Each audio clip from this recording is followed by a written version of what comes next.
pra cá, vem pra cá, vem pra cá. Ó, deixa eu te falar, hoje nós vamos falar, como eu disse há pouco, sobre os cuidados com a higiene bucal. Afinal, a nossa boca, né, gente, merece atenção. Para falar mais sobre esse assunto, nós estamos recebendo o dentista Gabriel Politano, que vai nos dar dicas especiais necessárias dessa nossa saúde bucal, que nossa boca tem que ser muito bem cuidada. E se você quiser fazer alguma pergunta, basta entrar em contato com a gente pelo telefone 3779-7438 ou pelo nosso e-mail, revista@band.com.br. Você pode participar ao vivo. Olá, doutor Gabriel, seja bem-vindo. Boa tarde. Boa tarde, eu que agradeço a oportunidade de estar aqui, Patrícia. Puxa vida, olha, a gente que tem que agradecer, que a gente tem um monte de coisa para perguntar também. Eu já vou começar perguntando quais são os cuidados básicos que nós devemos ter com a nossa higiene bucal. É assim, é simples, é o que todo mundo já sabe, o que todo mundo aprende desde pequeno, né?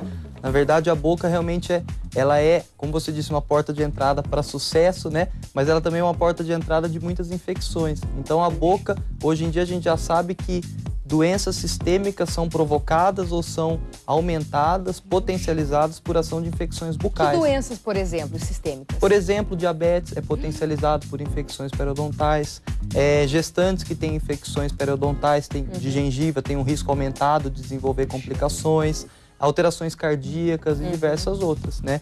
Então, com isso, realmente, escovar os dentes, utilizar o fio dental, a maioria das vezes, sempre que tiver uma alimentação, principalmente se essa alimentação for rica em carboidratos, em açúcares. Açúcares. Quantas vezes o ideal seria escovar os dentes ao dia? Vai depender muito, obviamente, da sua alimentação. Se é uma alimentação mais regrada, com poucos açúcares, uma quantidade menor de vezes. Mas, na maioria das vezes, umas 3 vezes ao dia costuma ser suficiente. Olha, a Eunice, aqui de Campinas, uma telespectadora, está perguntando se grávidas precisam ir mais vezes ao dentista, principalmente nessa época da gestação. Sim, sem dúvida. A grávida, se ela for 1, 2 vezes, já é um grande feito, porque muitas grávidas têm dúvidas, têm receios, mas na verdade elas devem ir e devem receber tratamento para remover qualquer foco de infecção que esteja na boca. Então, se ela for umas 2, 3 vezes, costuma ser suficiente. E quantas vezes nós precisamos ir ao dentista por ano? Aí não existe uma regra. A gente ouve falar muito, né, a cada 6 meses, a cada 6 meses, o que não é uma regra. Porque tem pessoas que têm uma saúde bucal muito boa, uma dieta, uma escovação adequadas, e com isso você pode ir uma vez por ano, uma vez a cada 8 meses. Mas realmente quem tem um risco grande, quem já tem um histórico de cárie ou alguma coisa parecida, aí a frequência é mais alta. Então a cada 3 meses, a cada 1 mês, dependendo da pessoa. A gente ouve falar que a cárie tem muito a ver com o pH da boca, alguma coisa. Isso tem mesmo sentido? É exatamente isso. A cárie é um processo de descalcificação dos dentes e essa descalcificação só acontece quando o pH do dente abaixa, o pH da saliva, na verdade, abaixa abaixo de um certo ponto, que costuma ser o pH de 5,5. A partir daí, o dente passa a perder cálcio e fosfato para a saliva. E até descalcificar com aquela manchinha branca e formar aquela cavidade. Olha só, a gente tem que se atentar, não é mesmo? Algumas pastas de dente, elas prometem mundos e fundos, né? A gente vê aí pasta que clareia, pasta que tem minerais, pasta que tem isso. Mas algumas podem chegar a prejudicar o dente ou não? Pasta de dente vai ser sempre bom para os dentes? Costumam todas ser boas, sim, né? Há um controle sobre isso, então realmente algumas pastas têm alguns efeitos terapêuticos um pouco diferentes. Então, por exemplo, pastas para sensibilidade. Então, pessoas que têm sensibilidade, realmente essas pastas têm alguns componentes específicos que outras eventualmente não tenham. Perfeito. Em relação ao clareamento, as pastas pouco costumam clarear os dentes. Realmente o clareamento costuma ser um processo que precisa de uma substância um pouco mais forte, que é feita por um profissional especializado. A pasta às vezes mantém o clareamento por um tempo um pouquinho maior, mas o clareamento mesmo, como as pessoas gostam que fiquem os dentes, costuma ser feito por um profissional. Então, isso também vai ser aplicado nos antissépticos bucais, né? Que é aqueles que prometem também clarear. Mesma coisa. E aí eu acho que vai um alerta ainda, porque antissépticos bucais são produtos que têm um efeito de matar bactérias mesmo. Ou seja, tem um efeito como os antibióticos. Então não é legal nenhuma pessoa, seja criança ou adulto, ficar utilizando antissépticos, principalmente os que são muito fortes, diariamente. A não ser que tenha uma indicação clara do dentista, da pessoa, por um motivo específico, por um controle de um momento determinado. Aí sim, mas diariamente para todas as pessoas, isso não é recomendado. Nós recebemos a informação que a Maria Fernanda, de Hortolândia, faz também uma pergunta sobre aquela limpeza que é feita no consultório do dentista. Se é necessária mesmo e de quanto em quanto tempo? Sim, a limpeza realmente é necessária. Em relação ao tempo, a mesma coisa. Tem pessoas que têm um acúmulo, por exemplo, de tártaro, que costuma ser o objetivo principal da limpeza, remover o tártaro. Tem pessoas que têm um acúmulo muito grande em pouco tempo. E aí a limpeza é feita com mais frequência. Então tem casos em que com 2, 3 vezes a pessoa já tem que realizar. Tem outras pessoas que têm uma higiene muito boa, uma saliva com um pH que não propicia tanto tártaro de formação, e aí poderia isso passar mais também. Tá vendo só? Tá aí respondido pra você. Olha, doutor, continua com a gente, eu vou rapidinho pro intervalo, na volta nós vamos ver como os animais de estimação estão fazendo sucesso na internet, menina. E olha, ainda tem mais dicas sobre cuidados com os dentes. Não saia daí que a gente volta já.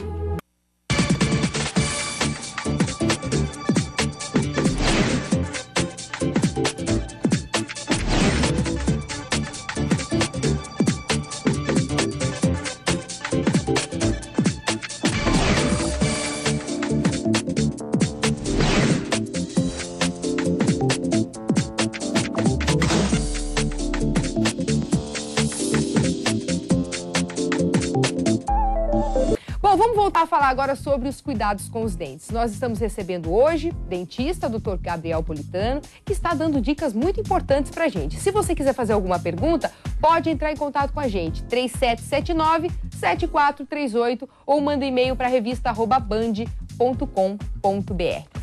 Bom, doutor Gabriel, vamos voltar desse papo aqui, olha.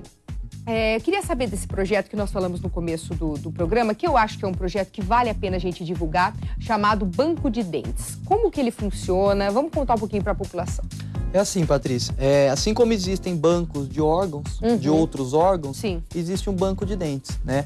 O dente é um órgão, muitas pessoas não veem dessa maneira. E né? vocês encaram como... Exatamente, né? ele é um órgão e pela lei dos transplantes, por exemplo, de 1997, ele é um órgão, ele só pode ser retirado, utilizado mediante autorização do doador, né? Sim. Ele não pode ser armazenado por qualquer pessoa. Tá. Então, ou seja, um banco de dentes tem a finalidade de receber os dentes, armazenar, dar o tratamento adequado e disponibilizar esses dentes para a utilização que ele realmente tem, que são duas, basicamente, ensino e pesquisa.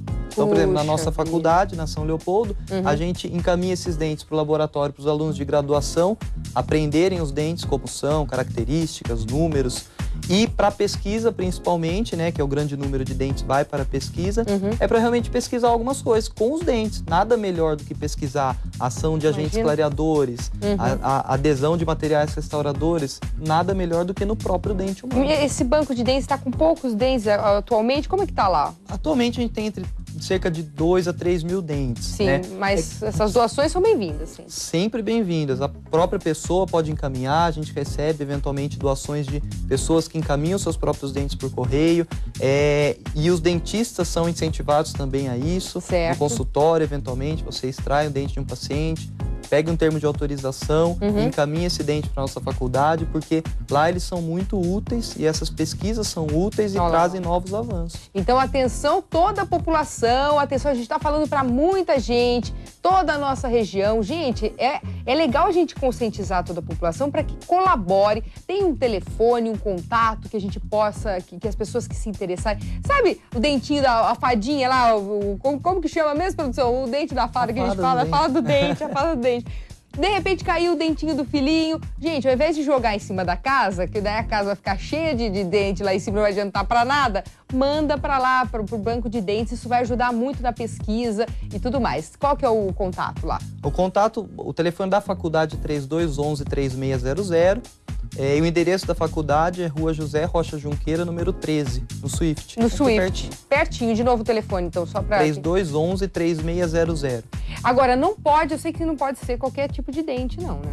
O ideal é assim, logicamente até os dentes cariados, por exemplo, ou só raiz, ou só coroa, eventualmente é melhor o banco de dentes selecionar o que é útil, o que não é. Então, se você tiver o dente em qualquer estado, seco ou não, antigo, novo, encaminhe e a gente seleciona, porque tem pesquisas específicas que utilizam pedaços de dente. Perfeito. Então, até pedaços às vezes são úteis. Olha, a Luciana aqui de Campinas, ela está dizendo que os dentes dela estão manchados de branco. O que poderia ser? A gente está falando aqui, mas estamos recebendo ainda a sua participação. Você continua ligando 3779-7438 ou manda e-mail para revista@band.com.br. Manchas brancas, Patrícia, tem várias, tá? Então, realmente, uma avaliação de um profissional especializado é melhor, mas mancha branca vai desde uma alteração em que aconteceu durante a formação desse dente, por exemplo, fluorose, excesso de ingestão de flúor durante a formação desse dente, dependendo da idade que a telespectadora tiver, né? Que mais? Alterações em decorrência de medicamentos, por exemplo. Há um medicamento específico, a tetraciclina, que é um antibiótico que hoje em dia os pediatras não dão mais, até sabendo disso, mas ele causa manchamentos. Não é tão comum hoje em dia, mas é outro tipo de manchamento. E até a própria cárie. A cárie, ela não se inicia com buraco, como todo mundo conhece. O buraco, por menor que seja, é uma lesão de cárie avançada. Ela se inicia com uma mancha branca, exatamente. Puxa, então, é melhor, logicamente, para ter certeza, procurar um profissional que vai fazer uma limpeza, secar bem, iluminar bem, para ter certeza do que é. Perfeito.